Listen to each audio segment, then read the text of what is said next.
लोकशाहीर अण्णाभाऊ साठे यांच्या जयंतीनिमित्त दलित महासंघाच्या वतीनं पन्हाळा तालुक्यातील मोहरे इथं व्यवसाय मार्गदर्शन मेळावा आयोजित करण्यात आला होता। यावेळी अण्णाभाऊ साठे आर्थिक विकास महामंडळाचे प्रदीप भोरे, महात्मा फुले आर्थिक विकास महामंडळाचे प्रताप शेळके, संत रोहिदास आर्थिक विकास महामंडळाचे विश्वास कारंडे, सामाजिक न्याय विभागाच्या प्रतिनिधींनी विविध योजनांची माहिती दिली। यावेळी बोलताना दलित महासंघाचे राज्याध्यक्ष डॉक्टर सुधाकर वायदंडे यांनी महामंडळामार्फत राबवण्यात येणाऱ्या योजनांची शेवटच्या घटकापर्यंत प्रभावी अंमलबजावणी करण्यात यावी, यासाठी महासंघ व्यापक लढा उभारणार असल्याचं सांगितलं।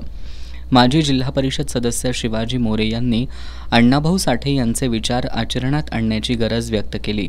यावेळी सहाय्यक पोलीस निरीक्षक कैलास कोडग, मोहरेचे सरपंच प्रदीप डोईफोडे, माजी सरपंच प्रशांत शेळके, मालेचे सरपंच उत्तम पाटील, दलित महासंघाचे जिल्हा कार्याध्यक्ष सागर लोंढे, प्रकाश सूर्यवंशी, अशोकराव गायकवाड, सुनील मोरे, शशिकांत नांगरे, नागनाथ घाडगे, सातवेचे माजी उपसरपंच माणिक पाटील, बाबासाहेब आभरे यांच्यासह महासंघाचे कार्यकर्ते उपस्थित होते।